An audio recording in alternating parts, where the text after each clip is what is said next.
શ્યામ કુમારના નમસ્કાર. આજના વિડીયોમાં આપનું સ્વાગત છે. તો ચાલો દરરોજની જેમ આજે પણ મેળવીએ ઉપયોગી જાણકારી, પણ ચેનલને સબસ્ક્રાઇબ કરવાનું ભૂલતા નહીં. શા માટે આપણે 14 ફેબ્રુઆરીએ વેલેન્ટાઇન ડે ઉજવીએ છીએ? 14મી સદી સુધી વેલેન્ટાઇન ડેને રોમાંસના દિવસ તરીકે ઉજવવામાં આવતો ન હતો. 8મી સદીના ગેલેસિયન સેક્રેમેન્ટરીએ 14 ફેબ્રુઆરીએ સેન્ટ વેલેન્ટાઇન પર્વની ઉજવણીની નોંધ કરી હતી. જો કે 14મી અને 15મી સદીમાં, જ્યારે વસંતઋતુના પ્રારંભમાં લવબર્ડ્સ ના જોડાણ સાથે દરબારી પ્રેમની કલ્પનાઓ વિકસતી, ત્યારે તે પ્રેમ સાથે સંકળાયેલી હતી. લોકપ્રિય સંસ્કૃતિ સૂચવે છે કે યુગલો વેલેન્ટાઇન ડે ઉજવે છે, અને તેમાં કંઈ ખોટું નથી. જો કે, તમે તેને એવા લોકો સાથે પણ વિતાવી શકો છો જેઓ તમારા માટે ખૂબ મહત્વ ધરાવે છે અને તમને પ્રેમ કરે છે.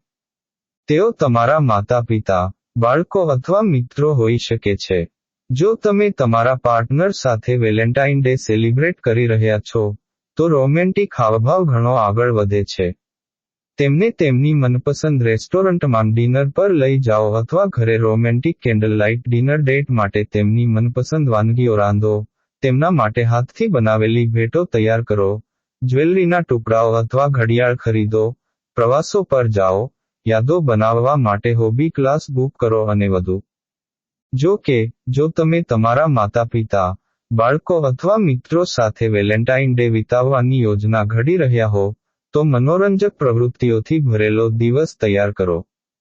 તમારા માતા-પિતા સાથે, તમે તેમને તેમના કામકાજ પૂર્ણ કરવામાં મદદ કરી શકો છો, તેમના બગીચાને સુંદર બનાવવામાં મદદ કરી શકો છો અથવા તમારા બાળપણની યાદ તાજી કરી શકો છો.